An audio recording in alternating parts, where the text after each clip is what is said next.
chaque mercredi, c'est un jour consacré aux députés nationaux et sénateurs. Je les reçois sans audience du gouvernement. C'est comme ça que moi je les associe déjà avant qu'ils ne m'interpellent. Et j'imagine que dans cet exercice, je serais étonné de voir un député m'interpeller à l'Assemblée. Parce que je les associe en amont.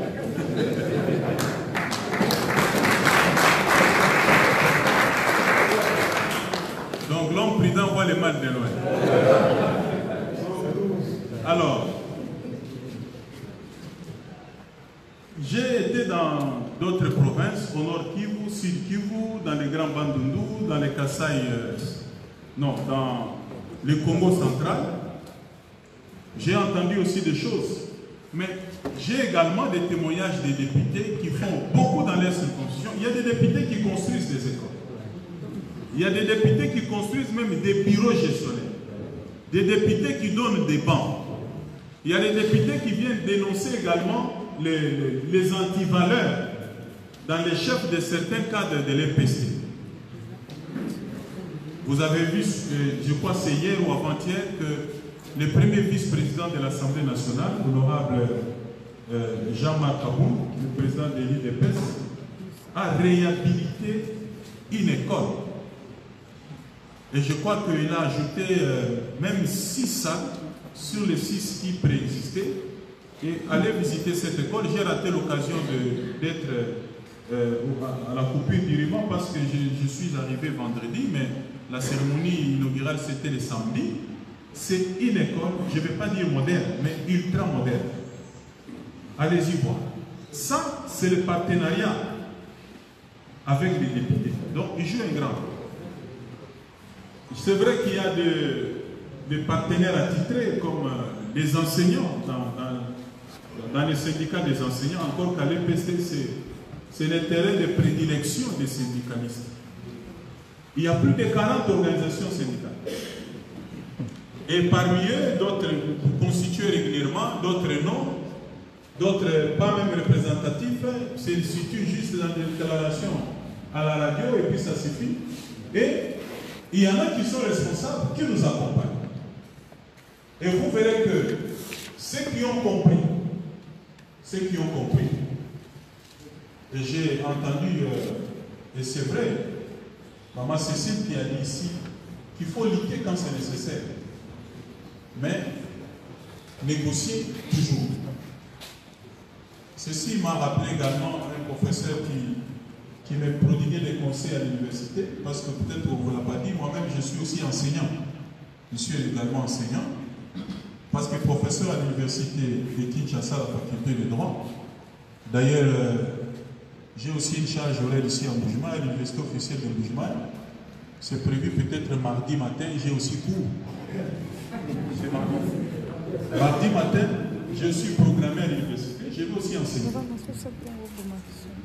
On m'a toujours dit, pour être aussi un bon avocat, parce que je le suis également, il ne faut pas être seulement un bon plaideur, il faut être aussi un bon négociateur. Les syndicalistes sont là, mais pour ceux qui le voient dans la salle, ou accompagner les ministres dans ce qu'il fait, on pense qu'il a abandonné sa mission syndicale. Mais vous oubliez que les syndicalistes, ce sont des partenaires. Dans tout ce que nous faisons, ils ont un mot à dire. Ils doivent nous accompagner.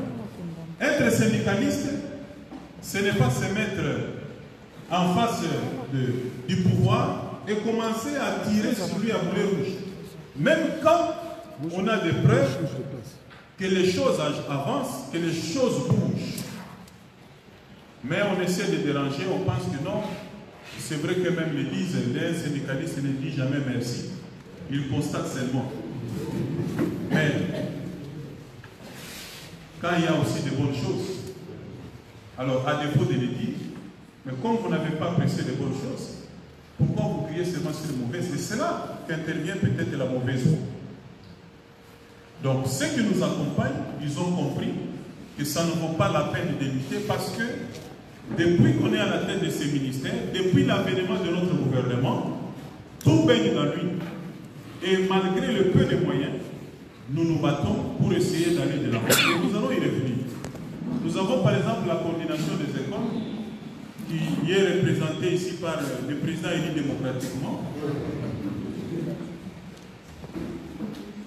Et les choses essaient d'évoluer. Quand ça ne marche pas, ils essaient toujours de me contacter. Il y a toujours des réunions que nous tenons chaque mardi après-midi avec les banques syndicales pour évaluer ce qui ne va pas, ce qui ne marche pas dans notre sous-secteur et essayer d'avancer. Je le dis bien, si les députés ou les sénateurs, on les reçoit chaque mercredi, mais nous avons réunion avec les syndicalistes. Je crois que je ne me suis pas trompé, c'est le lundi après-midi, chaque lundi après-midi, après la réunion avec l'administration. Les conventionnés, je crois que c'est chaque jeudi après-midi que nous avons réunion avec tous les coordonnateurs des écoles conventionnelles.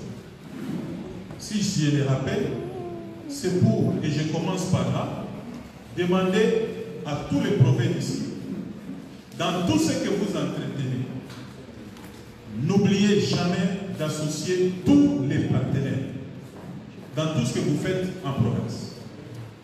Si vous vous cachez, ça veut dire que vous êtes mal intentionné. Parce que celui qui a les bonnes intentions ne peut jamais se cacher. Et je crois que s'ils sont dans la salle, ils doivent les revendiquer. Ce n'est pas une faveur, c'est un droit. Il faut les revendiquer. Alors, je voudrais intervenir en 3 points. Je voudrais d'abord commencer par la rentrée scolaire, parce que c'est ça l'actualité. Le deuxième point, ça sera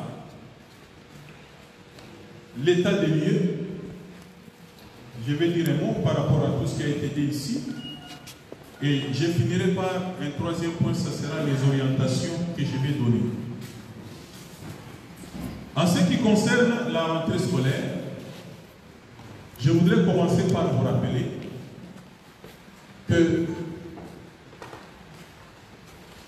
nous venons de clôturer l'année scolaire 2020-2021 le 8 septembre dernier. Vous savez tous ici dans la salle que c'est une année que nous avons sauvé de justesse parce qu'elle a été confrontée à une grande crise liée à la pandémie de la COVID-19. La première et la deuxième vague ont secoué le pays et avec un impact dans les écoles. Les écoles étaient fermées pendant la première et la deuxième vague. Et ceci a eu des répercussions sur le calendrier scolaire. On a clôturé l'année scolaire le 8 septembre dernier, alors que d'habitude, c'est au 2 juillet. Donc, avec retard.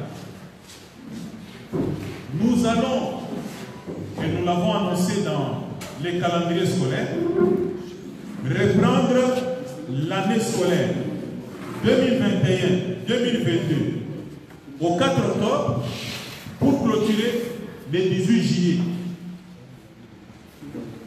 Encore une fois, vous allez remarquer que nous commencerons encore en retard, mais nous allons clôturer également en retard, bien qu'avec un léger retard. Tout en priant Dieu qu'il n'y ait aucun autre événement susceptible de perturber ce calendrier. Et notre espoir, c'est que l'année 2022-2023 nous permette de revenir vraiment au calendrier normal. Puisque nous allons démarrer le 4 octobre avec retard, ceci voudrait dire que nous n'avons pas droit à l'erreur. C'est-à-dire que nous ne pouvons pas nous permettre ou nous offrir le luxe de créer des événements superficiels pour empêcher le démarrage normal d'une année scolaire, sous quelque prétexte que ce soit. Parce que si nous le faisons, à supposer que l'année démarre avec une grève qui peut durer 1 mois, 2 mois, 3 mois, c'est bien. Ça pourrait être considéré comme le droit des enseignants. Et qu'entre-temps, après la grève, nous tombons dans une crise ou une énième crise sanitaire. Vous connaissez la conséquence? Ça sera l'année blanche. Alors, nous tenons et le gouvernement tient.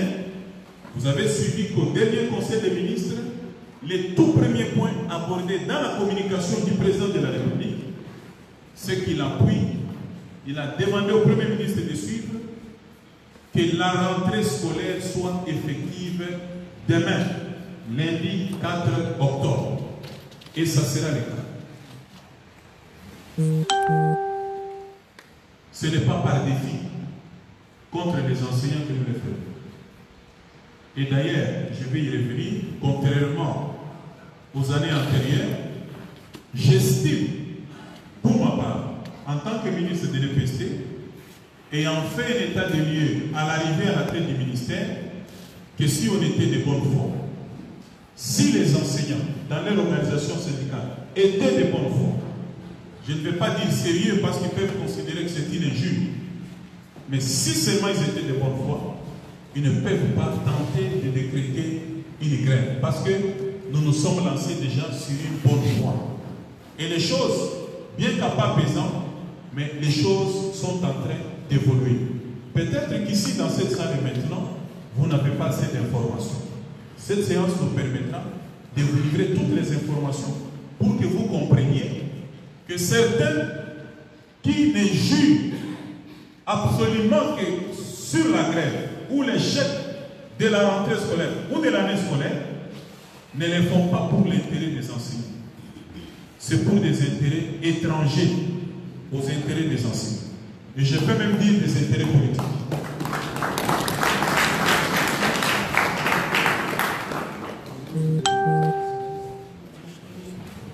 Je m'adresse à tous les cadres de l'EPST dans la salle. La rentrée scolaire, c'est demain. Si vous n'avez rien fait jusqu'aujourd'hui, vous avez encore quelques heures de tout faire pour que cette rentrée soit effective demain. Pendant que nous étions en train de parler, pendant que la parole tournait, j'ai reçu le message du Premier ministre pour me demander l'état de l'évolution de la situation pour demain. Je lui ai dit, il y aura rentrée scolaire demain et ça sera effectif. Et là,